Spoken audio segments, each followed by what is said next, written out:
What is up, everyone? Welcome to the FAA podcast. Pretty short show today. Not a lot of news going on in mid-May, but definitely some news to go through here. Got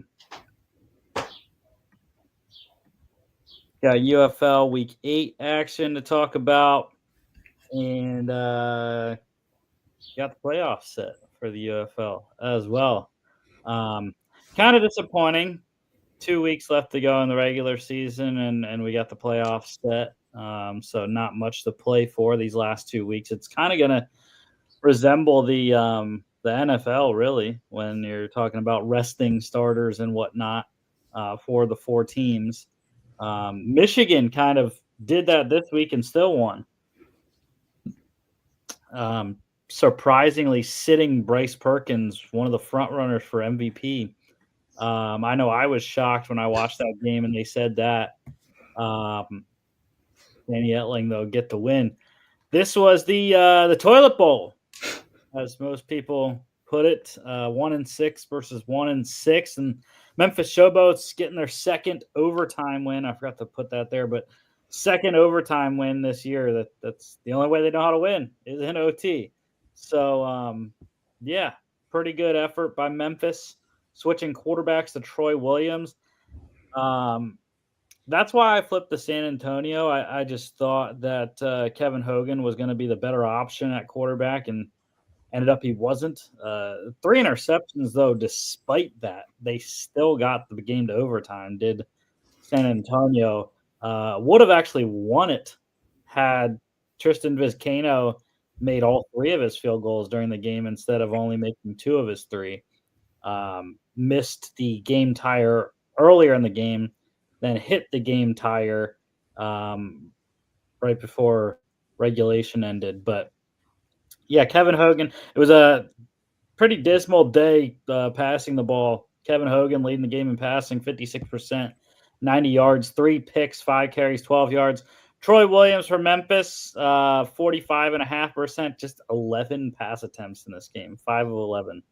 36 yards, 6 carries, 29 yards. San Antonio running back Jashawn Corbin, excellent game, even in the loss.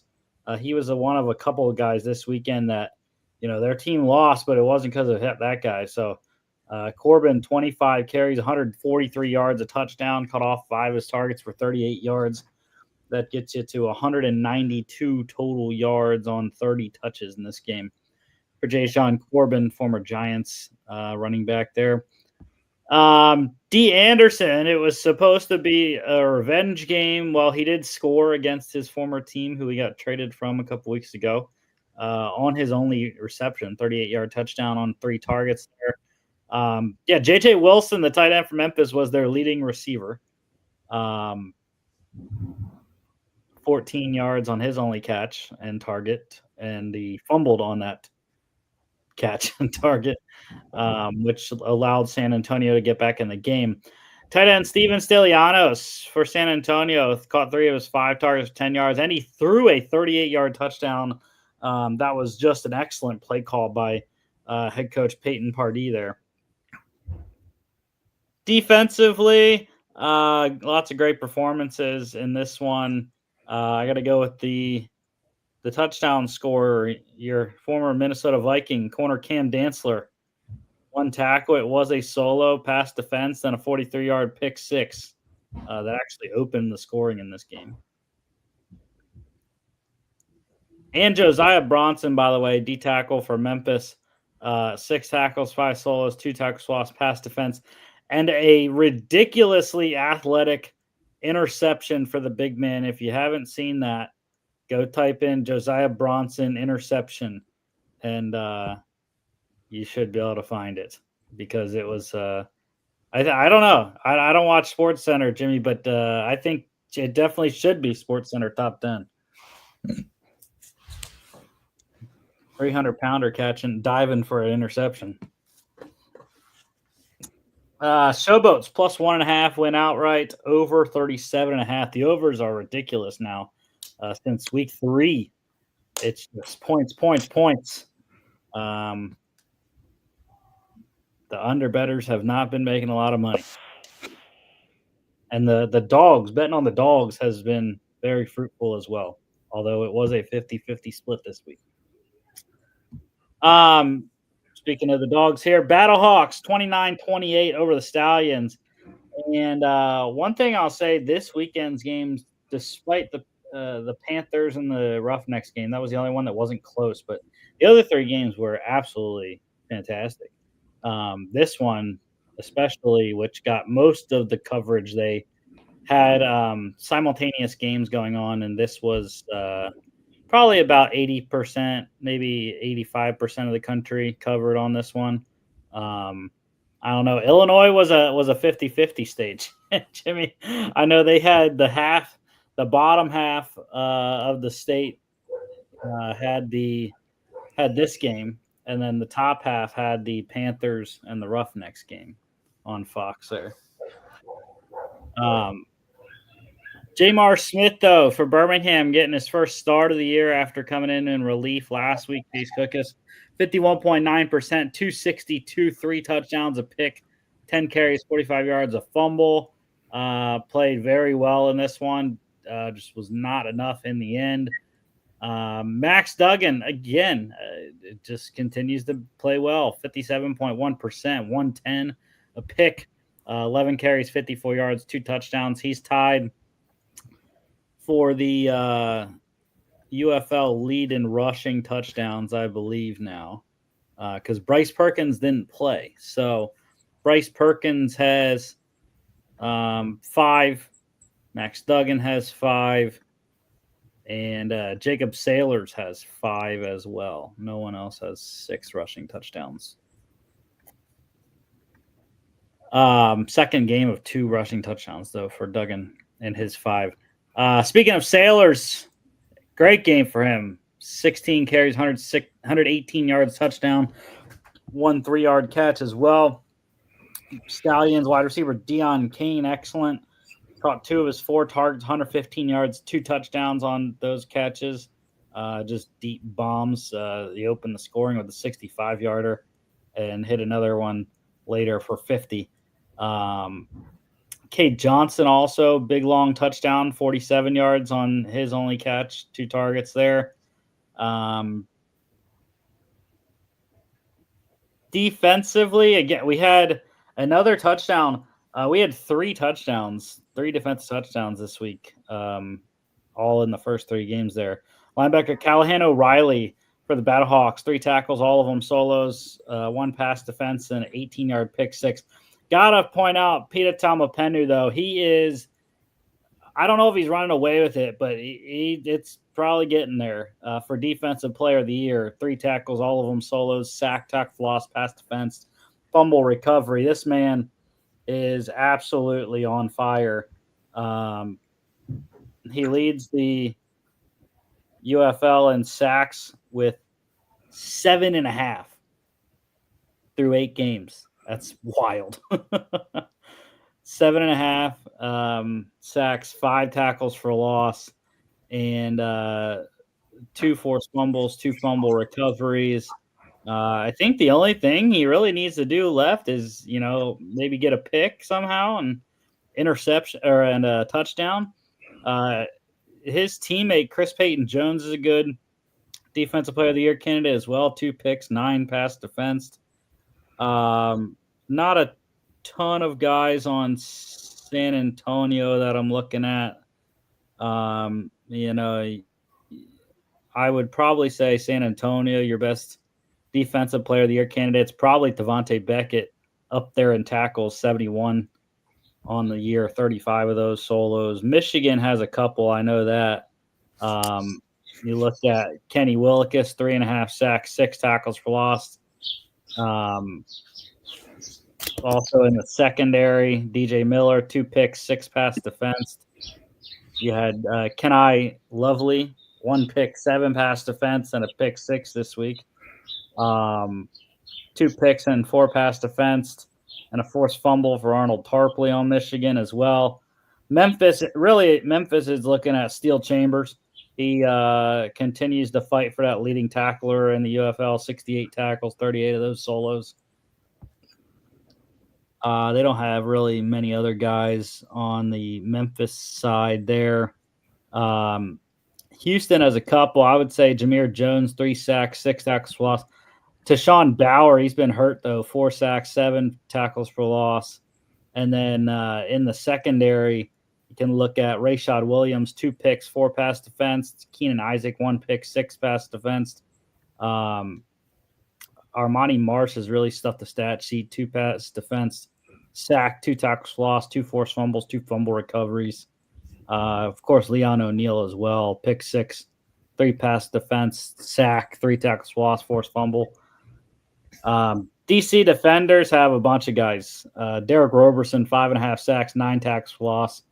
Joe Wallace, 3.5 sacks, 8 tackles for loss, pass defense, fumble recovery.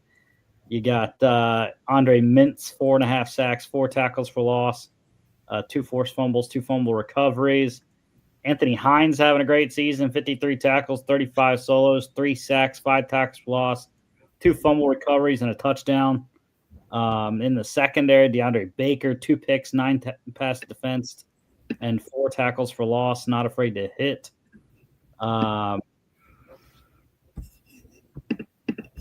Just the last 2 teams here. Birmingham, definitely looking at Bradley Anai, 4 sacks, 6 tackles for loss, and a pass defense. Got Stephen Gilmore, 1 pick, 9 pass defense, tackle for loss there. And then AJ Thomas, 2 picks, 6 tackles for loss, or 6 pass defense and a tackle for loss. And then Arlington, I don't know if Arlington has a ton of guys. They got some guys here. Willie Taylor, 5 sacks, 8 tackles for loss, 2 pass defense, and a fumble recovery. You got Chris Odom, 4 sacks, 10 tackles for loss, a fumble recovery that he returned for 6. Charlie Thomas, pretty solid, 1.5 sacks, 3 tackles for loss, 6 pass defense. And then couple secondary guys, actually. Jaden Price, no picks, but he has 11 pass defense. I believe that leads the league. 1 sack, 2 tackles for loss, forced fumble. And then Ajene Harris, I said him earlier in the season for Defensive Player of the Year. 3 picks, 10 pass defense, 3 tackles for loss, forced fumble, fumble recovery, and a pick 6. That was 102 yards. So those are a bunch of guys I know, but just guys I see on kind of each team. But yeah, I think Peter Tamapenu, I think he might lock it up soon because, a sack a game is wild, especially in the spring league. So to produce even half that, in the NFL, you're having a decent season. That'd be 9 sacks or 8.5. The Stallions covered. They did cover by the hook, plus 1.5. Over 38.5 easily, 57. Panthers 30-18, drubbing of the Roughnecks. Like I said, no Bryce Perkins was a surprise, but Danny Etling played very well. 63.6%, 167, 3 touchdowns, 5 carries, 22 yards. Jalen McClendon actually he did pretty well also, but had to throw the ball 50 times in this one. 60%, 316, 2 touchdowns, a pick, 9 carries, 24 yards, and a fumble. That was the big issue. The turnovers, very costly for Houston. I believe Michigan capitalized on, I think there was just 2 in the game, and I think they scored touchdowns off both. One of them was a pick 6 there. Running back Saquandre White led the game in rushing, 8 carries, 59 yards. He's turning out a pretty solid year in Houston there. How about Houston wide receiver Justin Hall? Ridiculous game. Not the fact that he should have had a ton more yards. With the target share that he got, he had 16 targets, caught 11 of them, 88 yards. That's pretty bad. 11 receptions, 88 yards, touchdown, 16 Targets, touchdowns also from Houston wide receiver Kiki Chisholm. Michigan wide receivers Malik Turner, Devin Ross, Samson Nakua. Malik Turner, by the way, 4 straight weeks with a touchdown, 4 on the season. And defensively, again, touchdown score. Michigan corner Kenai Lovely, 2 tackles, both of them solos, 2 pass defense, 55-yard pick six. Michigan -7 covered easily, over 42.5. And the overbettors were sweating on this one. At the end of the game, they got a gift from the betting gods. Houston scored a touchdown with 2 seconds left. So they got it was sitting at 42 before that. So they got over just on last second touchdown there. And yesterday, the Defenders locked up their spot in the playoffs, 33-30 over the Renegades. Luis Perez, what could have been 69.6%, 352 touchdowns, a pick, and a fumble. And that one interception was the game ender. Absolutely no clue what Luis Perez was doing on this play. So how it set up was, obviously you're down 3, you need a field goal, the clock's running out. They used their last timeout earlier on the drive on a sack or on a 4th and 1, and got that conversion, and then ran another play, I think. Or no, it was, yeah. So they got that, and then they were going to spike the ball.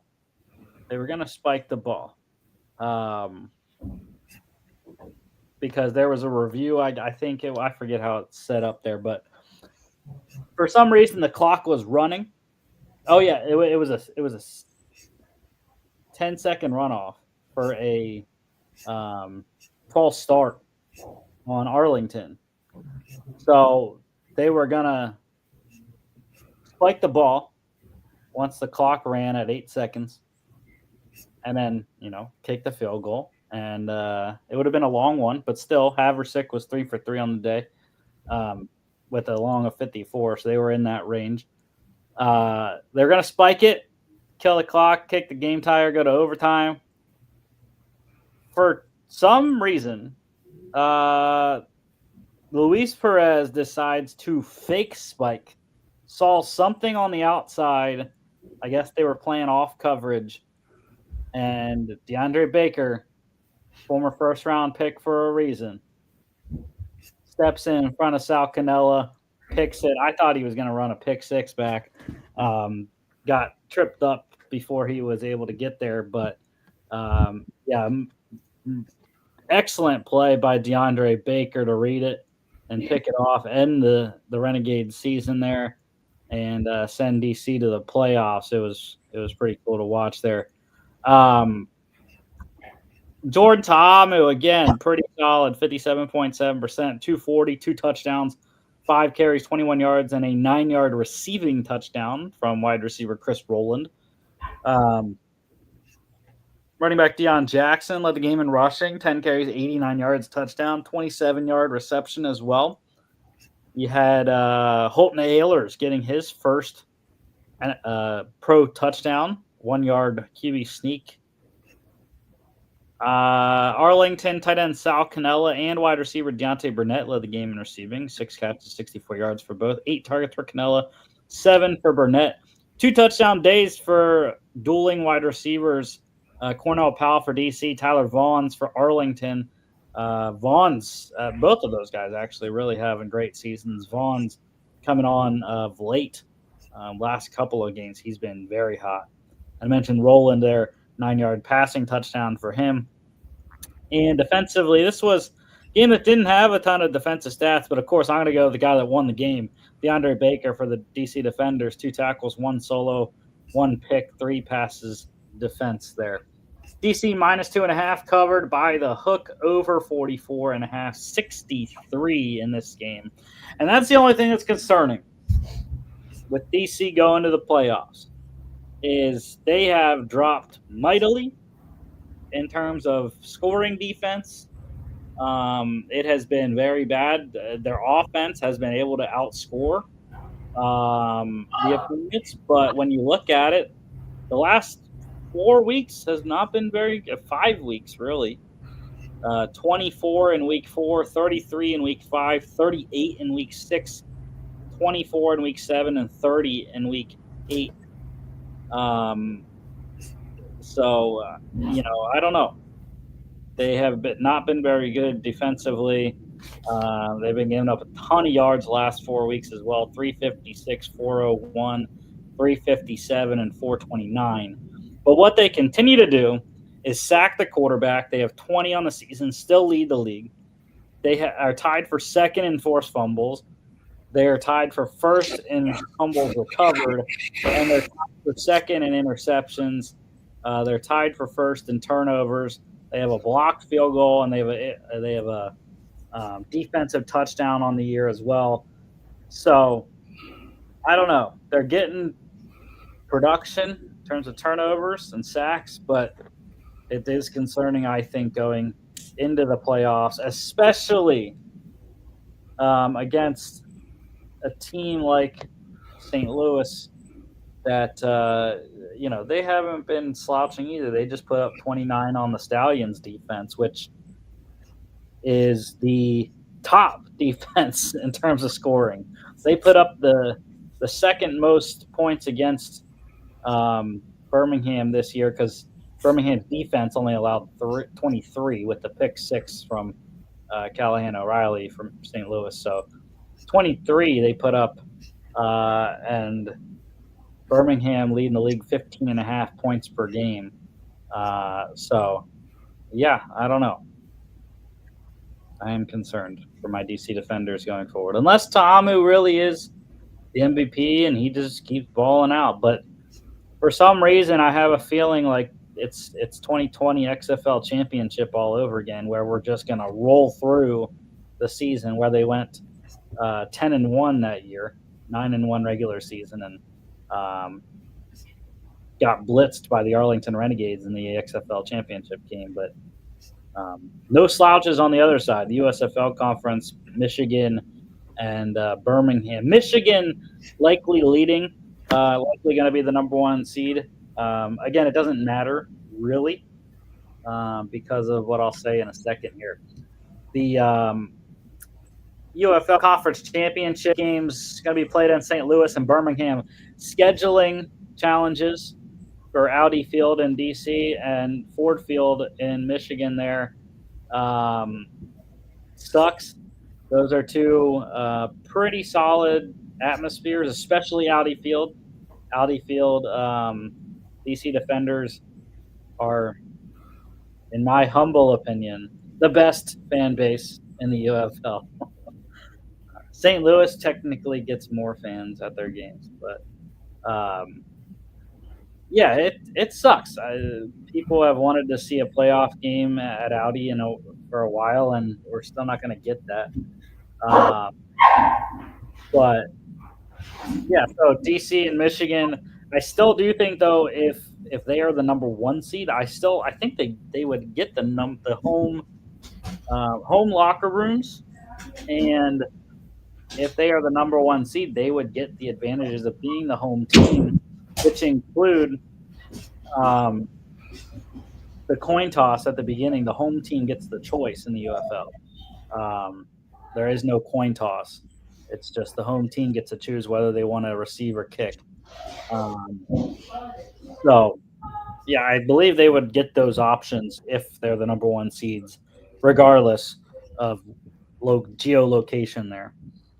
And speaking of the Michigan Panthers, they are getting a big boost to their defense. Former USFL Defensive Player of the Year, Breland Speaks, is returning off IR this week. So he will be an addition to an already fearsome front seven there in Michigan. NFL news. We got the owners meeting coming up. It's this week, and they said tomorrow and Wednesday, I guess, are going to be the days of voting. The biggest two proposals on the table here: the tush push ban bullshit, and the divisional round reseeding. So apparently, the Packers, which Jimmy, I don't know, I might have to burn all my Packers stuff that I got when I went to Lambeau. It's a hat and a shirt, but I might have to burn it or give it to my uncle Chris because he's a Packers fan. But if this thing goes through, I cannot like the Packers whatsoever anymore. So they apparently amended their proposal. So it used to say a push or pull a runner in any direction at any time or lift him to his feet. And then the original language was use interlocking interference by grasping a teammate or by using his hands or arms to encircle the body of a teammate in an effort to block an opponent. But they have nixed that. So then C says push or throw his body against teammate to aid him in an attempt to obstruct an opponent or to recover a loose ball. But they have added assist the runner except by individually blocking opponents for him. So with that language, though, that totally negates that brings us back to what we used to have in the freaking 2000s. Remember when you couldn't push a guy? You couldn't push him into the end zone. So that totally negates any like offensive lineman coming up behind a runner and pushing him in a pile. At least that's how I'm interpreting it. I don't know about you. Yeah, this just sounds more of the same, really. Yeah, I mean that doesn't make any sense. That's not even the tush push. That's a general football play. Pushing, assisting the runner except by individually blocking opponents for him. That's pushing a running back coming behind him and pushing him in a pile into the end zone. That happens all the time in the NFL. So I don't know. I think that is, and it's a 10-yard penalty. They're putting it as for assisting the runner, interlocking interference, or illegal use of hands, arms, or body by the offense. Loss of 10 yards. That's wild.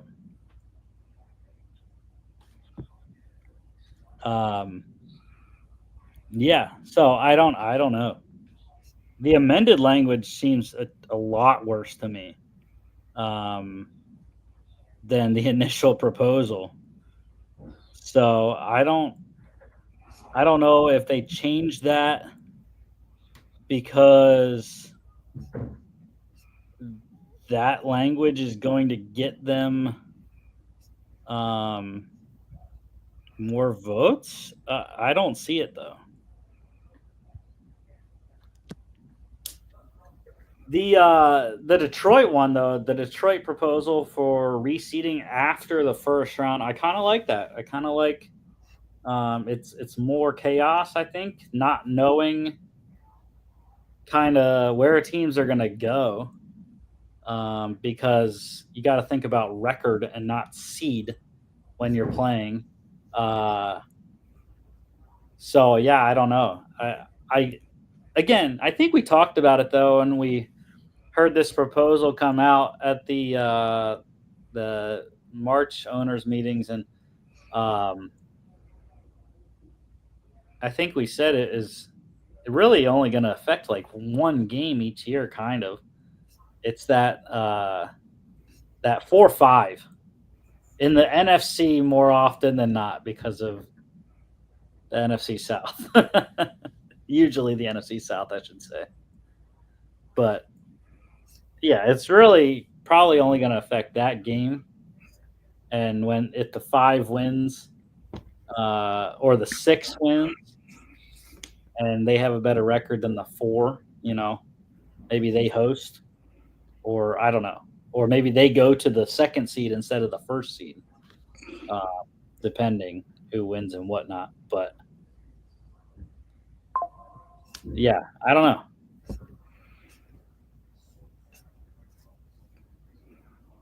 No comment on it. Nah. The Eagles today.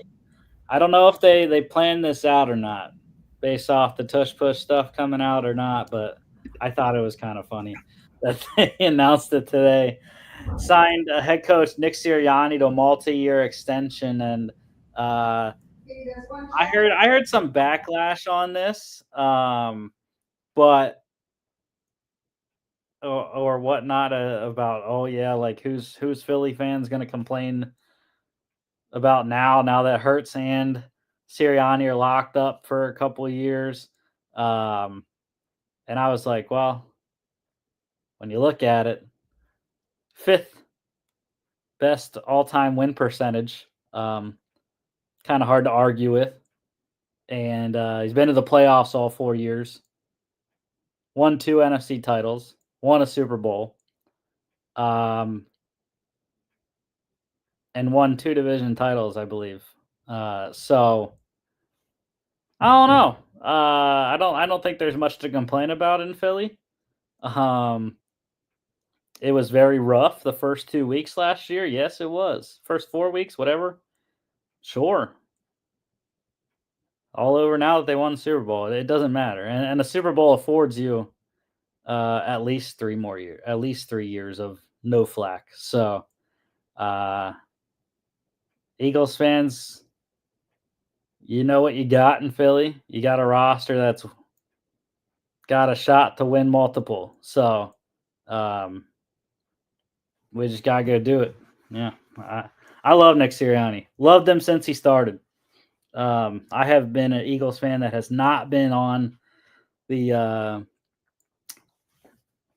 end of questioning him very often, I will say. I haven't been completely compliant to him, but there have been a few times here and there. It's really when it comes down to the play calling, the decision making, the Saquon, the fourth and whatever it was against the Falcons week 2 last year. That one really hurt. And there was another one I forget last year that was a questionable 4th down call, I thought, or field goal versus 4th down call, and it cost them the game or something like that. But yeah, I love Nick Sirianni.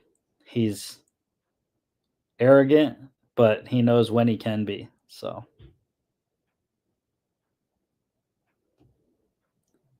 I don't know. The success is hard to argue. 48-20 in 4 years. 706 win percentage. Again, 5th all time.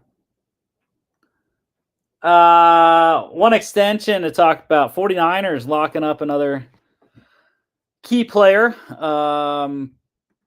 Signing linebacker Fred Warner to a 3-year, $63 million extension. $56 million guaranteed, their highest paid linebacker in the NFL for the second time in his career. So, guy that hasn't slowed down and has continued to play at an extremely high level. And yeah, definitely deserving of the best highest paid linebacker for sure. Great in run stopping, great in coverage.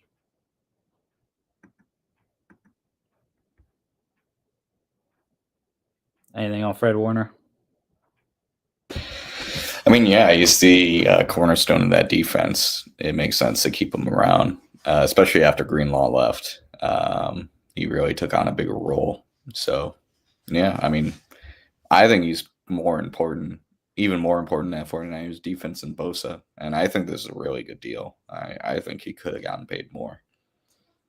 Yeah, he beats I think Zach Bond was still the highest paid linebacker. I don't think anyone beat him in free agency or extensions that I can think of anyways.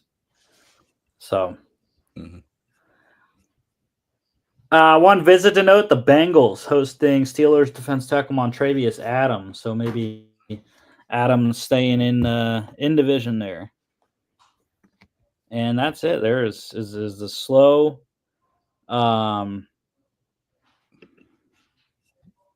news weekend. as we had the PGA Championship Preakness Stakes going on for all those golf and horse racing fans out there. All right, Jags Texans draft recap. Number 2 pick for the Jags. Texans were the only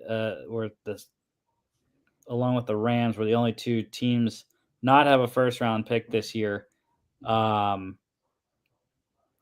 overall for the Texans, 2nd overall in the 2nd round. Anyways, Jags.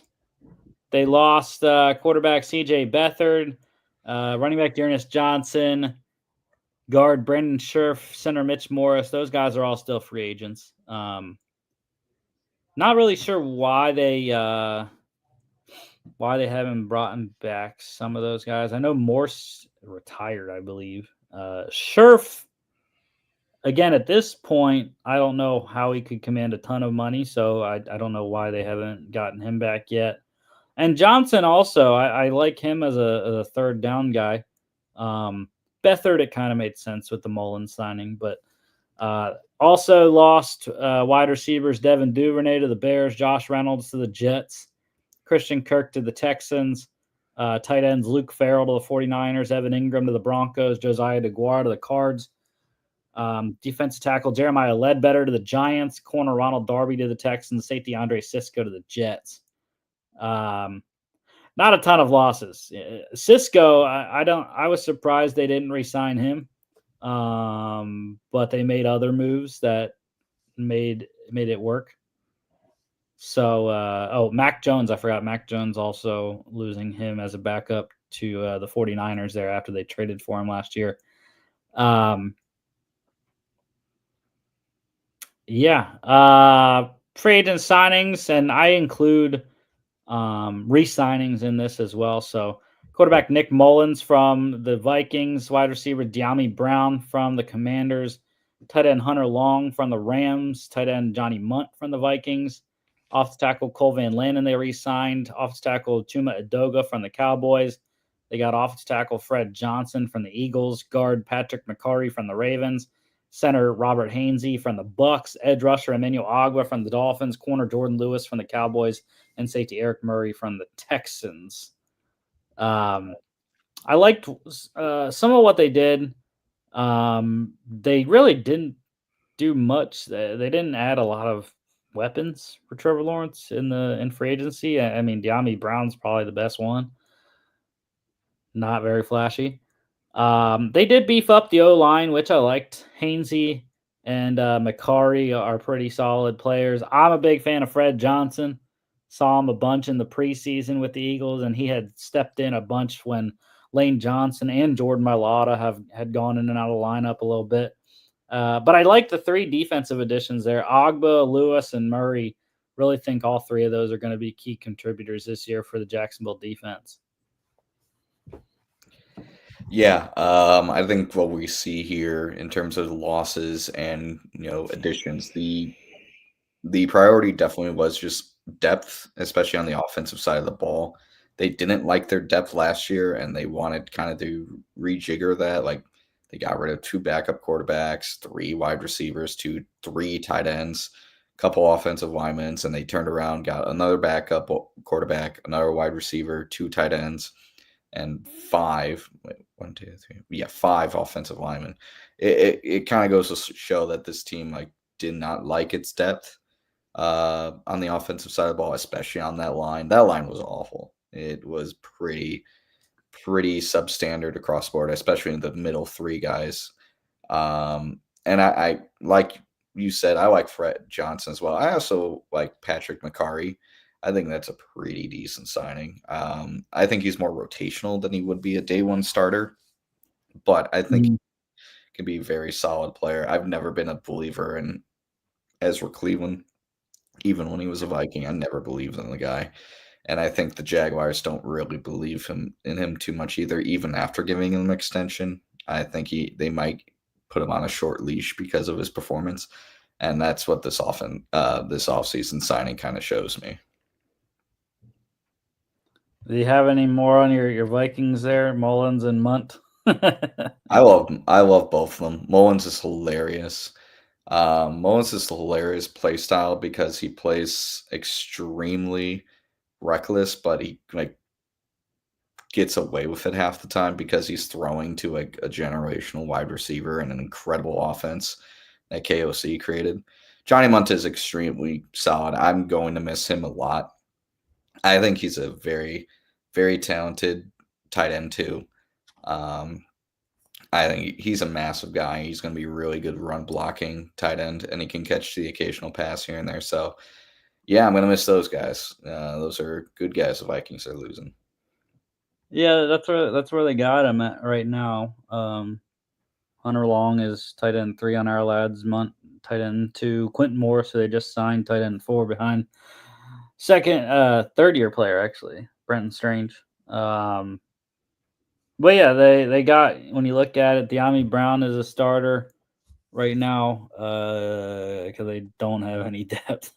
Robert Hainsey, Patrick McCarry slotted in as starters, and then Eric Murray, Jordan Lewis, starters slotted in are our lads as well. Emmanuel Ogba, key backup on the edge rush behind Josh Hines Allen and Trayvon Walker.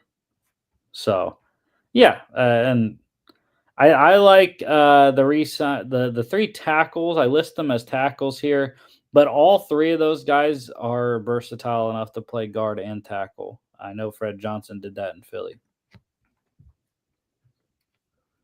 All right, Jags draft here. Wide receiver corner, Travis Hunter, number 2 overall, made the big deal to go up for him. Trade a first-round pick next year. He didn't have a second rounder as a result of that trade. 2/3, though, corner Caleb Ransall out of Tulane, number 88. Guard Wyatt Millum out of West Virginia, 89th. 2 4th-rounders, running back Bashaw Tootin, Virginia Tech, 104. Linebacker Jack Kaiser, Notre Dame, 107. No 5th. 2 6ths, linebacker Jalen McLeod, Auburn, 194. Safety Raywan Lane, the 3rd out of Navy, 200th. 2 7ths, center Jonah Monheim out of USC, 221. And running back LaQuint Allen, Syracuse, 236. So thought it was interesting. 2 running backs in this draft makes the Dearness Johnson non-re-signing more sense. What's interesting, though, is that they have a pretty loaded backfield now. Travis Etienne, Tank Bigsby, Tootin, Keelan Robinson, who they drafted last year in the 5th round of Texas, LaQuint Allen, and guy I really like, Jaquindon Jackson, undrafted guy out of Arkansas there. So they're rolling 6 deep right now at running back, and I don't know how it's going to shake out. Really, I think they really do need to trade Travis Etienne and or Tank Bigsby, but yeah, I mean, I like this draft class. One thing I'm kind of shocked at. I'm kind of shocked they didn't go for more wide receiver depth. Maybe they did more in the UDFA market, but I don't know off the top of my head. But I mean, obviously Travis Hunter, based on film coming out of training camp, it looks like they kind of have him more as a wide receiver 1 because all the film coming out is of him doing that. Other than that, guys I really like in their draft class, obviously Travis Hunter is a very unique player. I have my doubts about him. I don't know if he can be I don't know if he could play both sides of the ball at a phenomenal level, but I think he's very good on both sides of the ball. But we'll see. I like Caleb Ransom and Milne in the 3rd, getting those guys back to back. I mentioned earlier, I've had problems with this team's guard depth, and I think Milne can fill in really well. Ransom, I really like. I really like Jack Kaiser in the 4th round. I knew he was a bit of an older guy in the draft class, but I think he's a very, very strong linebacker. I think he could fit in well, and I really like Lane the 3rd, safety out of Navy. I always thought I think he's kind of this physical beast that you could really just plug in anywhere on the defensive side, almost like a Josh Metellus kind of player where he's just an athlete and you could just put him where you need him. So, yeah, I mean, I like I like their draft. I like the boldness of coming up for Travis Hunter. I don't know how much I love Travis Hunter. I've had this all offseason. I don't know if he's going to be that great on both sides of the ball. I think he's going to be very good, but not that great. But I like the round 3, especially. That stands out to me really, really well.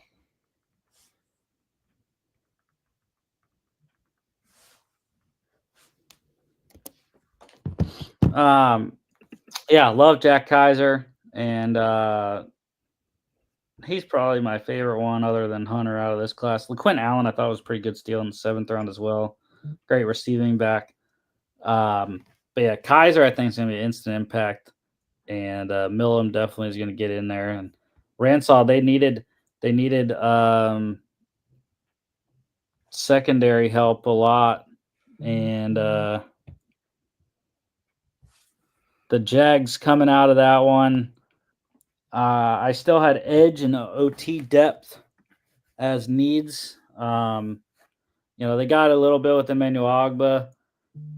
Still not the biggest on edge depth, but I like that. And they got the tackle depth in free agency that I wanted them to get. So, and tight end. I'm not like, I don't like the tight end room. I don't. I need more behind Brenton Strange. Sorry, Johnny Mutt. And the schedule here versus the Panthers week 1, at the Bengals versus the Texans, at the Niners versus the Chiefs Monday night, at home against the Seahawks, home against the Rams. That's the London game. Week 8 bye right in the middle. That's what I like to see anyways. At the Raiders, at the Texans, home against the Chargers, at the Cards, at the Titans, home against the Colts and the Jets, at the Broncos and the Colts, and then home against the Titans. I think it's setting up decently.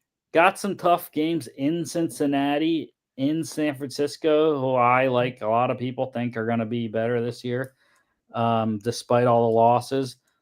Chiefs is going to be a tough one, but that's in Jacksonville. Luckily, on Monday night they got the Rams, but again, that's a home game in London. It's a long trip for LA. And then I think the only other one really is the Chargers at the Broncos. Some Broncos could be good this year as well, but obviously the Texans games are going to be difficult. So I don't know. Again, we're not doing records yet, Jimmy, but kind of like it. Kind of like what the Jags got schedule wise, anyways. Yeah, I think if they have their head above water by week 13, I can see this team winning like 4 or 5 of their last 6. Like, they face the Titans twice at the end of the year. They face the Colts twice at the end of the year. You have the Jets week 15, who are pretty up in the air. And then Broncos, I think they're the best team, I would say, in the end of the season. But you know what they say about sophomore slumps when it comes to guys like Bo Nix. You never know. So, I mean, if let's say they get to week 12, and they're sitting like 6-5, they could go on a little run, finish the season like, 10-7, 11-6, and maybe take the division.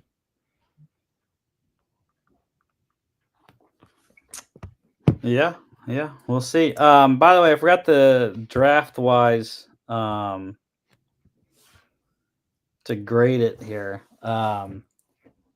Jags, they filled most of my needs. But one thing I didn't like is not getting more wide receivers. Still is a depth issue there, I think. And so I think Jags, I am going to go with the C plus. Yeah, I agree with you in terms of just what they left on the board, but I really like most of their picks outside of the few. I think doubling up on running back was a little strange, but I still give them a B. I think they nailed that 3rd round, going back to back. Ransall and Millam, Kaiser in the 4th, obviously, and Lane in the 6th. I really liked. I didn't mention this earlier, but Jonah Monheim from USC, I think he's a really solid center. I'm kind of surprised he made it all the way to 7th round. But yeah, doubling up on running back, not getting another wide receiver, especially with how deep this wide receiver draft was. I think they could have used, one of those 6th or one of those 7th round picks on one. But I give him a B. I think you get a guy like Travis Hunter, you get a really good back-to-back picks in the 3rd round. I think you set yourself up well.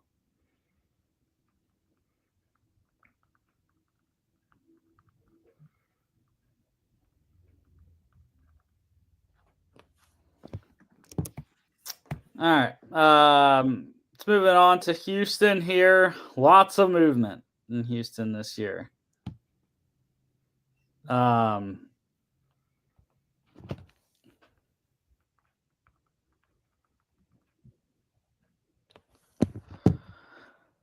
Losses.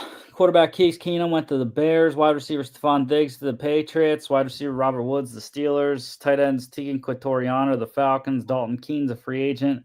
Traded tackle Laramie Tunsil to the Commanders. Traded guard Kenyon Green to the Eagles for a safety C.J. Gardner-Johnson. Guard Kendrick Green went to the Bills. Linebackers Neville Hewitt, free agent. Linebacker Devin White to the Raiders. Corner Jeff Okuda went to your Vikings. Corner Chris Boyd to the Jets. Safety Eric Murray to the Jags. Signings. Running back Dario Gumbawale re-signed. Wide receiver Justin Watson got from the Chiefs. Wide receiver Braxton Berrios from the Dolphins. Wide receiver Christian Kirk from the Jags. Tight end Irv Smith Jr. re-signed. Tackle Trent Brown from the Bengals. Got tackle Cam Robinson from your Vikings. Guard Laken Tomlinson from the Seahawks. Guard Ed Ingram traded from the Vikings. Defense tackle Falarunso Fatukasi re-signed. D-tackle Sheldon Rankins from the Bengals. DN Mario Edwards Jr. re-signed. They re-signed edge rushers Derek Barnett and Daniil Hunter. Edge rusher Darrell Taylor they got from the Bears. Linebacker Nick Neiman from the Chargers. Linebacker EJ Speed from the Colts. Corner Ronald Darby from the Jags. Safety MJ Stewart re-signed. And I mentioned the CJ GJ trade there. What do you got, Jimmy? I think the biggest thing that stands out for me, kind of like with the Jags, this team really hated their offensive line, like really hated it. And it was, the proof's in the pudding. You sell off on guys like Tunsil and Green. You let Kendrick Green go, both Greens go. It's pretty clear this team didn't really like its offensive line. And I mean, why would you? This offensive line last year was pretty bad. It looks like with the 2 tackles, Brown and Robinson, they went more of the veteran route. Cam Robinson did really solid last year, filling in for the injured Christian Darrisaw, but who knows? Who knows if he can continue that form? Ed Ingram, as a Viking fan, it's best that he doesn't see the field. He's not good. He's not really good. But I like Lincoln Tomlinson.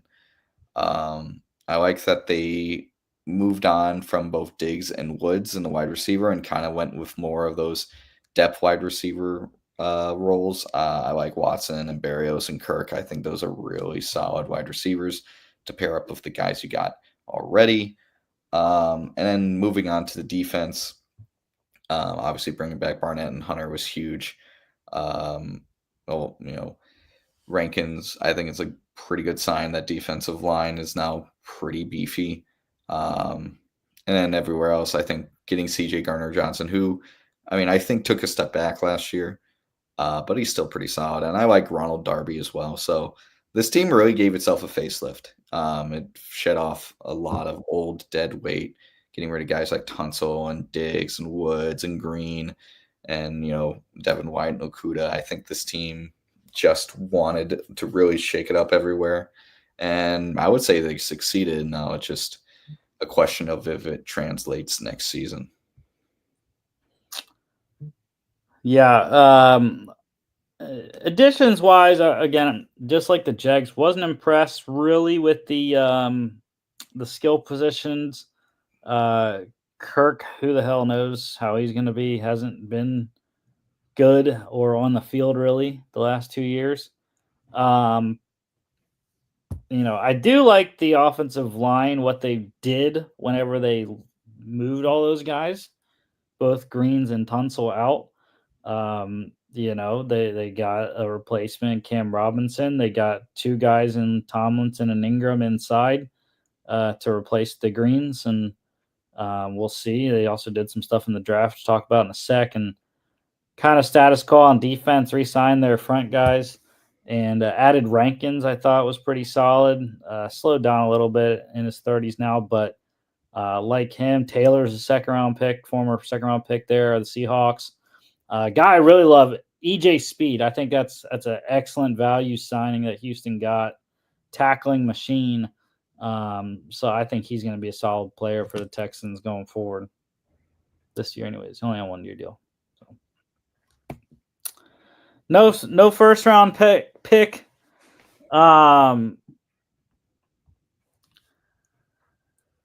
Two second rounders, though. Wide receiver Jaden Higgins, Iowa State, 34th. Offensive tackle Ariante Ursary, Minnesota, 48th. Third round, wide receiver Jalen Knoll, Iowa State, 79th. Corner Jalen Smith, USC, 97th. Running back Woody Marks, USC, 116th. No fifth rounder, 2-6. Safety Jalen Reed, Penn State, 187. Quarterback Graham Mertz, Florida, 197. Defense tackle Keontae Hamilton, Rutgers, 224th and 7th round. Also in 7, tight end Luke Lachey, Iowa, 255th. Yeah, I loved the Texans draft. Absolutely loved it. The two wide receivers were big-time upgrades, and they already know how to play with each other since they played at Iowa State together for the last 2 or 3 years there. Ariante Ursary, who I'm not the biggest fan of, but he's massive. He's like 6'8", 6'9". Big road gritting run player there. Probably got some work to do in pass game, but didn't allow that many sacks at Minnesota. One thing I didn't like the Jalen Smith drafting in the 3rd round. I had no idea about him. So that's why I didn't like it, because I really didn't know who he was. Woody Marks I thought was a reach. They traded up for him and traded a lot. I believe they traded a 3rd round pick next year to move up for him, which I didn't like. I didn't think that was a good value, especially when they have guys already. Joe Mixon, Damian Pierce has kind of went by the wayside, but they re-signed Ogunbowale. They really didn't do a lot. I guess it makes sense roster-wise, but again, I didn't like the 3rd rounder next year going away for that. Love Jalen Reed. I think that was excellent value. In the 6th round, Penn State guy. Mertz, I've never been a big fan of Mertz at Wisconsin or Florida. So sure, they needed a developmental guy in the room. They do have Davis Mills still as the backup. So, and then I love Luke Lachey. Obviously, you can't go wrong drafting an Iowa tight end. So, and they have concerns at that tight end 3 position. Obviously, re-signing Irv Smith, but Cade Stover injured last year as a 4th rounder and coming back off that. So I really like Texans draft, though. I am going to go with a B, I think, for the Texans. Yeah, that makes sense. I'll give them a little bit more. I'll go B+. The only pick I didn't really like was obviously the same with you, Woody Marks. I think trading up and giving up a 3rd round pick next year is really shocking to me, especially considering many people didn't really have him at the 4th round. Draft rankings are, subjective, so you never know. And maybe they caught wind that someone in the 118 to 120 range was going to draft him, and he was, top of the running back board at that time. But I don't know. It felt like a weird one. But at first I didn't like the 2 wide receiver picks, but then I remembered, oh yeah, Tank Dell's career is probably over. He's had 2 horrific leg injuries. Even if he does come back, I don't think he's going to be that number 2 wide receiver that he was basically when he was healthy. I like getting teammates that play the same position. I think that's very unique, and it's rare to have 2 wide receivers coming out of the same college that play at such a level as Higgins and Knoll. And I think that's great. Ursary, I think that's a great project. Like you said, he has insane measurements. And I think if you look back at the offseason moves as well, they set it up that Ursary doesn't have to even come in with the expectations of being a day 1 starter, and that's really good for him. I love Reed.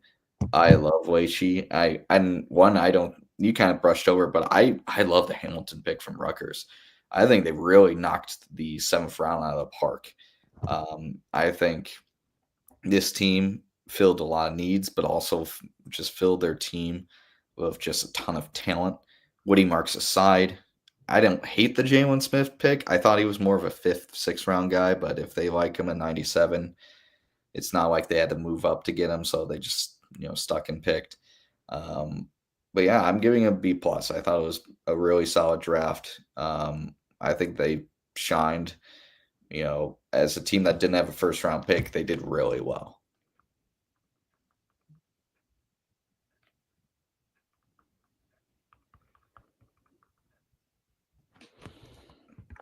Yeah, for sure.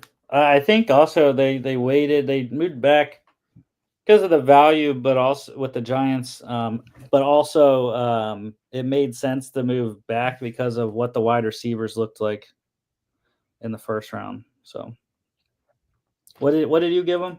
B plus, I right? give him B plus. Yeah. Gotcha.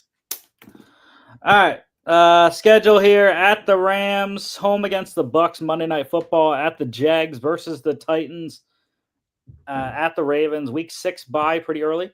At the Seahawks, Monday Night Football. That's nice though. You get a whole week bye, and then you get an extra day even on top to go all the way to Seattle from Houston, which isn't as far. The middle of the country. Texans, one of the teams that's nice because it's right in the middle of the country. They don't have to go terribly far when they're going to either coast. Mm-hmm. Even though Seattle is the northernmost part they can go northwest wise. Versus the 49ers and the Broncos and the Jags, 3 straight there. Then they go 3 out of 4 on the road at the Titans, home against the Bills for a Thursday night, at the Colts, at the Chiefs Sunday night, home against the Cards and the Raiders, at the Chargers on the Saturday, and then home against the Colts. So bunch of special games, prime time. But Texans are a wild card, I think, this year. What are they going to be offensively? Ton of turnover on that side of the ball. I still think D'Amico is going to get this defense together, and they're going to play decently well. But it's like, what can CJ Stroud do with the turnover on offense? Can he get these guys meshed well together? And they have a new offensive coordinator, I believe, too.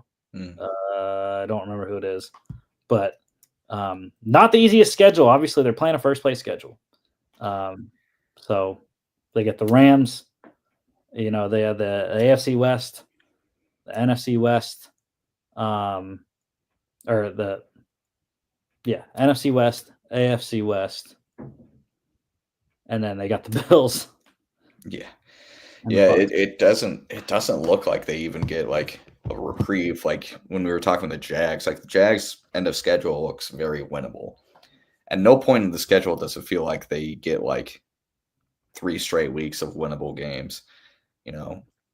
You get the Jags and Titans week 3 and 4. I think they should probably beat both those teams, but you got the Buccaneers the week before who are going to look to solidify themselves in the NFC South. Then you got the Ravens in week 5. You come back from the bye on the road in a tough stadium to play. Yeah, and then following that up with the 49ers. And then I think the only time I would say maybe they have an easy part of the schedule is weeks 9, 10, and 11. Maybe they can beat up the Broncos at home. I'm still very much going to believe in the Bo Nix sophomore slump. We see it all the time. We saw it with CJ Stroud last year. Jags, similar story, kind of up in the air. Don't know them. And Titans, you're the defending worst team in the NFL for a reason. I don't expect much of a jump even with Cam Ward. But even after that, boom, 4 days after that game, hi, you're facing the Bills. Then Colts after, I think they should win, but boom, Sunday night in one of the toughest stadiums against the Chiefs. It doesn't let up. This schedule does not give the Texans a lot of runway in terms of getting momentum going against bad teams.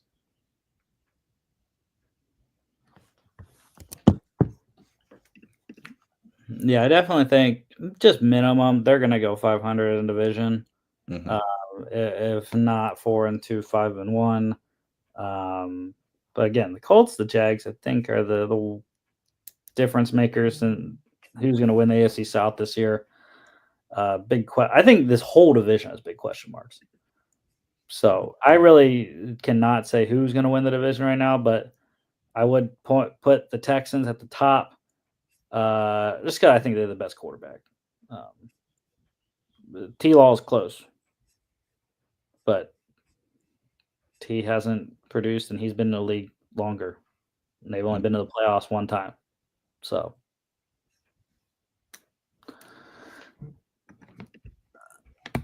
All right, that's the show for today.